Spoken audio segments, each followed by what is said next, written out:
My name is Rachel Palmer. I'm 37 years old, and just last week, I attended a professional gala where I was being honored for my contributions to research and education. It was a night I had been anticipating for weeks, a celebration of everything I had worked so hard to build. But fate had other plans. Stepping into the restroom for a quiet moment, I came face to face with someone I hadn't seen in nearly 15 years, my mother. She stood at the sink, reapplying her lipstick, every bit the poised socialite she had always been. For a fleeting second, I thought she might not recognize me. But then her eyes lifted to the mirror, locking onto my reflection. Her hand stilled mid-motion, her jaw tightening ever so slightly. "Rachel," she said, her tone cool and detached, as if we had merely crossed paths at a country club rather than in a bathroom after more than a decade of silence. "I didn't expect to see you here." I steadied myself, gripping my clutch a little tighter. "I could say the same." I kept my voice even. "What brings you here?" She turned to face me, her posture as rigid as ever. "Your father and I were invited, of course. We've always been involved with organizations that support education." "Of course. And you?" "I'm being honored tonight," I said, meeting her gaze directly. "For my work in research." A flicker of surprise crossed her face before she masked it. "I see." She turned back to the mirror. "Well, I suppose everyone finds their way eventually." Her words dragged me back to the day I had walked out of their house for the last time. I was 19, and the years leading up to that moment had been anything but easy. In high school, I had struggled with depression, though in my family, that wasn't something you admitted. "What could you possibly be sad about?" my mother had once asked, her voice thick with irritation when I tried to open up to her. "You have everything. More than most kids your age. You're just making excuses." But I had been drowning. The pressure to be perfect, to uphold the Palmer name, was suffocating. I tried to keep up, but my grades started slipping. By senior year, I was barely holding on. My parents didn't see a daughter who needed help. They saw a disappointment. When I was accepted only into a community college, my father's fury was unmatched. "This family has standards," he had said that night, pacing the living room while I stood clutching my acceptance letter. "And you've done nothing but drag us down. You want to waste your life? Fine, but you'll do it on your own." And just like that, I was out. I still remember the weight of my duffel bag as I stepped out of that house, not just filled with clothes, but with the reality of being completely on my own. My parents hadn't even come to the door. My mother had remained seated on the couch, scrolling through her phone as if I didn't exist. My father had disappeared into his study after delivering his ultimatum. Invisible. Discarded. 4 weeks, I crashed on a friend's pull-out couch, trying to figure out what came next. Community college wasn't glamorous, but it was mine. I worked part-time at a diner to cover tuition and rent, scraping by until I could afford a tiny studio apartment. Balancing school, work, and the crushing weight of failure felt unbearable at times, but for the first time, I could breathe, even if the air felt thin. I threw myself into my studies. I chose chemistry, partly because I loved it, and partly because I needed to prove to myself, and maybe even to them, that I could succeed in something difficult. My high school grades had been average at best, and I felt like I was constantly playing catch-up. But without their suffocating expectations, I could focus on learning. I still remember my first chemistry exam. I had spent weeks preparing, drilling formulas and reactions into my brain until I could recite them in my sleep. When the professor handed back the graded tests, my hands trembled as I turned mine over. 92%. Not perfect, but mine. I had earned it. And at that moment, for the first time in years, I felt like I was reclaiming something that had been taken from me. Now, standing in that restroom, facing the woman who had once dismissed me so easily, I realized something. I had found my way, with or without them. And I wasn't looking back that I evolved in ways I never could have imagined. College wasn't easy, but I had learned how to fight for what I wanted. The more effort I put in, the more I saw myself grow. By the time I earned my associate's degree, I was no longer just a student. I was someone who had carved out her place in the world. I transferred to a 4-year university, and while the challenges didn't stop, neither did I. The shy, uncertain girl who barely scraped by in high school had become someone who could stand before a class, explain complex concepts, and hold her own. Chemistry, once a struggle, became my passion. I didn't just want to pass anymore. I wanted to excel, to prove that I was more than the failure my parents had believed me to be. I worked part-time to support myself while interning at local research labs, gaining hands-on experience that eventually led to an opportunity one never could have predicted, becoming a lead researcher at a non-profit dedicated to advancing science education. It wasn't just a job. It was my way of giving back, of creating a space where kids like me, the ones who had been told they weren't good enough, could find their way too. Graduating with my bachelor's degree should have been a moment of triumph. But when the day arrived, I realized something. My parents hadn't called. Not to congratulate me. Not to ask about my future plans. Nothing. My father, a wealthy businessman who ran a massive fertilizer company, had more money than he knew what to do with. He and my mother lived in a mansion, hosted extravagant parties, and mingled with politicians and CEOs. But for all their wealth, they had never shown an interest in me, unless it was to criticize. Even after I graduated with honors, after I had worked tirelessly to build something of my own, I didn't exist in their world. I was a reminder of their failure, a blemish on their perfect lives. I told myself I didn't care. But deep down, it hurt more than I wanted to admit. I had foolishly hoped that, despite everything, they might acknowledge my hard work. But they didn't. The only family member who showed up at my graduation was Aunt Lydia, my mother's younger sister, the black sheep of the family. My parents had always dismissed her as too eccentric, but she had never cared about their rigid expectations. And unlike them, she had always been there for me. She was the one who remembered my birthday, the one who checked in on me when no one else did. I spotted her in the crowd, waving excitedly from the back. After the ceremony, I found her waiting in the parking lot with a huge bouquet of flowers. "You did it, kid," she said, pulling me into a tight hug. "I'm so proud of you." It wasn't much, but it was something. It was warmth in the cold silence my parents had left behind. Aunt Lydia reminded me that family didn't have to mean perfection. Love could come from unexpected places. She didn't care that I hadn't followed the straight path my parents had envisioned. She cared that I had made it on my own. A few months after graduation, while wrapping up a research project at the university, my professor, Dr. Collins, pulled me aside. He was an old-school chemist, the kind of man who spoke about the periodic table as if it were a masterpiece. He had noticed my dedication, my persistence, and the way I pushed forward despite everything I had been through. "Rachel," he said, his voice thoughtful, "I've been in touch with some colleagues at Oxford University. There's a research opportunity in environmental chemistry, and I think you'd be a perfect fit."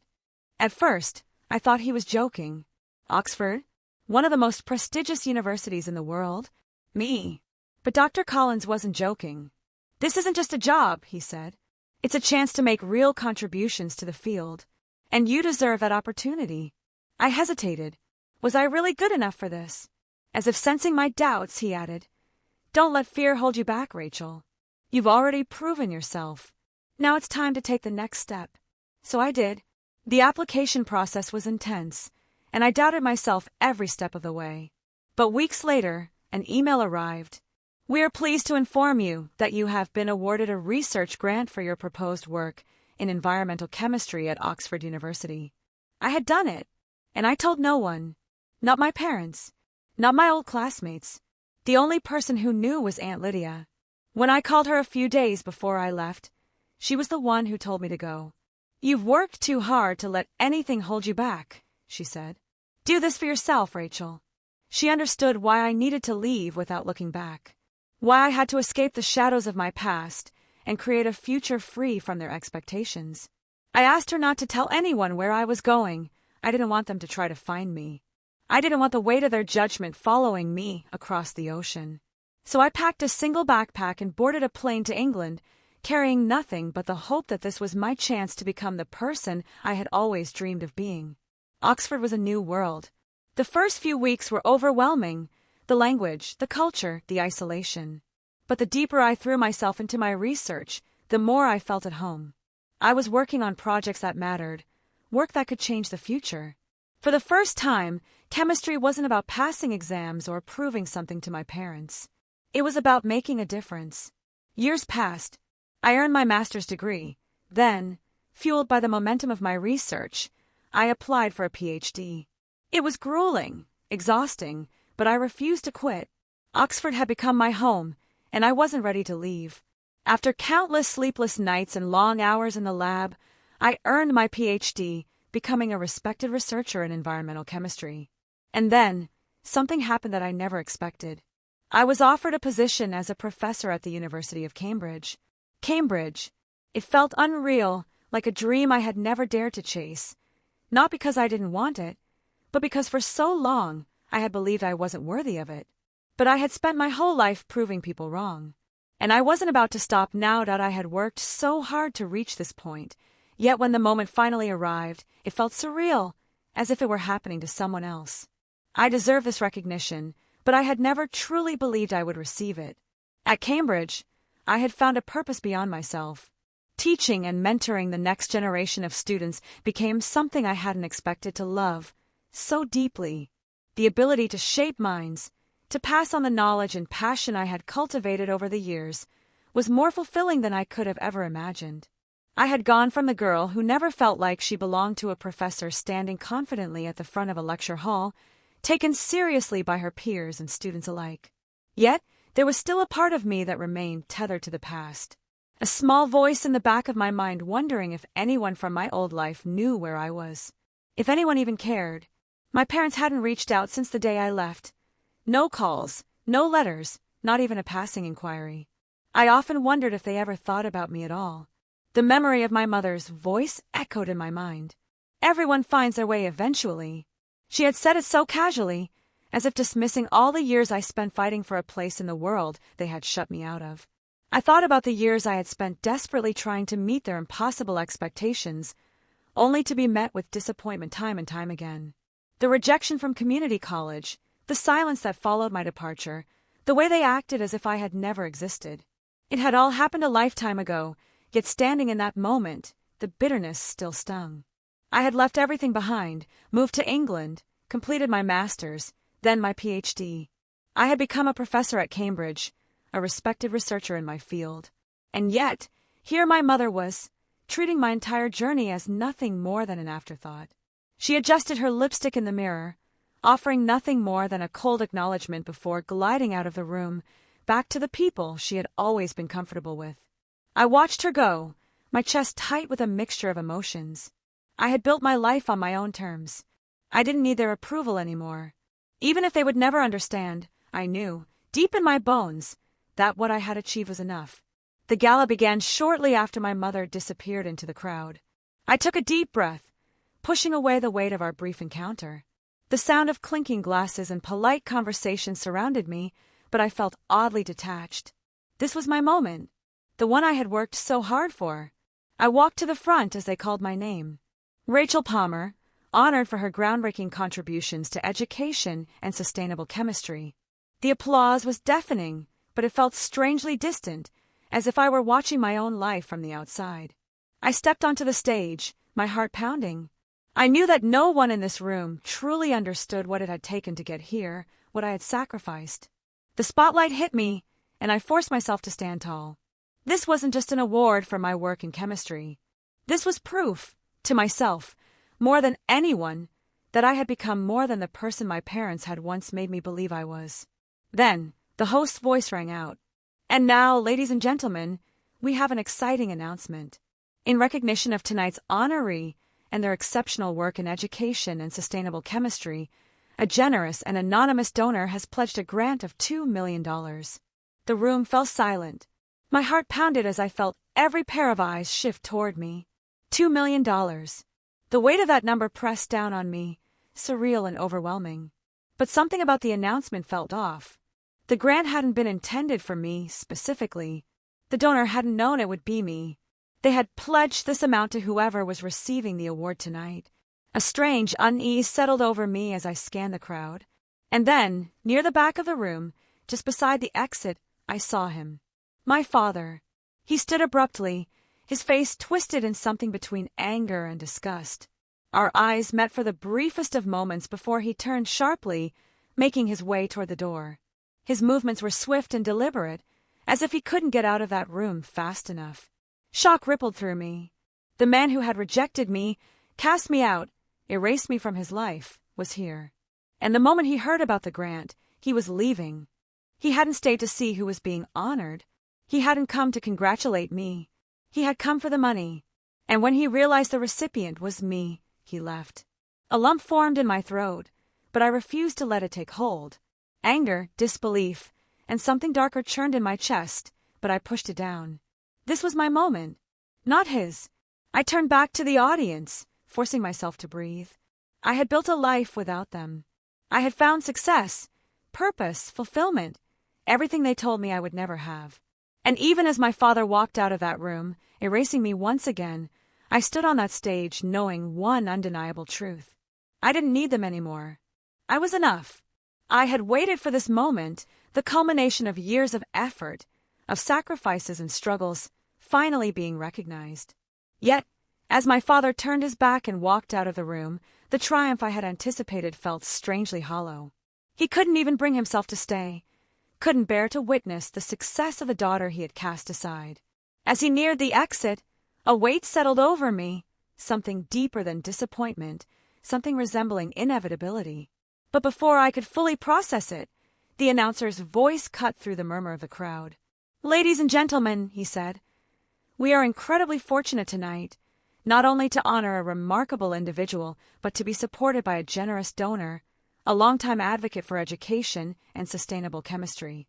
The $2 million grant, which will be awarded to our recipient, has been made possible through the contributions of Mosaic Fertilizers, a leading company in the industry." Mosaic Fertilizers. My father's company. The realization hit like a punch to the gut. The man who had spent years treating me as an embarrassment, who had erased me from his life, was the unwitting benefactor of my greatest achievement. He had unknowingly funded the award that recognized my work, the same work he had dismissed as foolish and unworthy. The irony burned. The applause thundered around me, but it felt distant, muffled, as though I were submerged underwater. My breath caught in my throat. This wasn't a victory, it was a cruel twist of fate. My father had unknowingly contributed to my success, but the moment he realized the truth, he had fled, unwilling to acknowledge it. I forced myself to step forward, to take the microphone, to speak the words I was expected to say. "Thank you," I managed, my voice steady despite the storm raging inside me. The words felt empty, devoid of the pride I should have felt. I had to get out of that room. I couldn't bask in this moment. Not like this. Not with the weight of my father's rejection pressing down on me once more. I turned abruptly and walked off the stage. Without looking back, I pushed through the doors at the back of the hall, my pulse hammering in my ears. I needed air. I needed answers. And then I saw him, standing beside his car, his back to me, stiff and unmoving. My feet moved before I could think. "Dad!" I called out, my voice cracking as I rushed toward him. He hesitated for the briefest of moments before turning. His expression was exactly as I remembered, cold, resentful, as if my very presence offended him. "What is it now, Rachel?" His voice was sharp, edged with something bitter.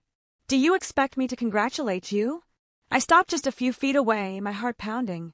"You didn't know," I said quietly. "You didn't know who the grant was going to." His lips curled into a sneer. "Why would I? I donated to the foundation, believing it would go to someone deserving."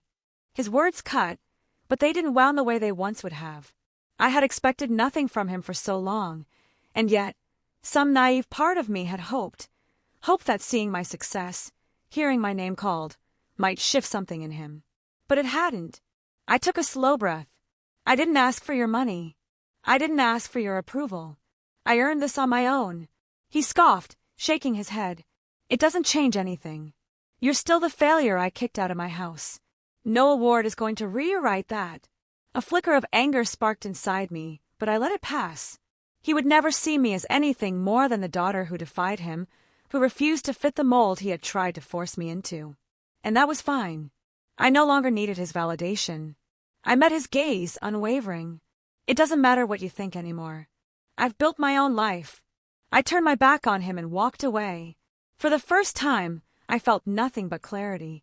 That night, I lay awake, staring at the ceiling, thinking about the $2 million grant. At first, it had felt like a triumph, but the feeling had soured. It wasn't my victory. It was just another thread tying me to a past I had worked so hard to escape. By morning, I knew what I had to do. I donated every last cent. Not to my research, not to my department, but to scholarships for underprivileged students who had been overlooked, underestimated, written off.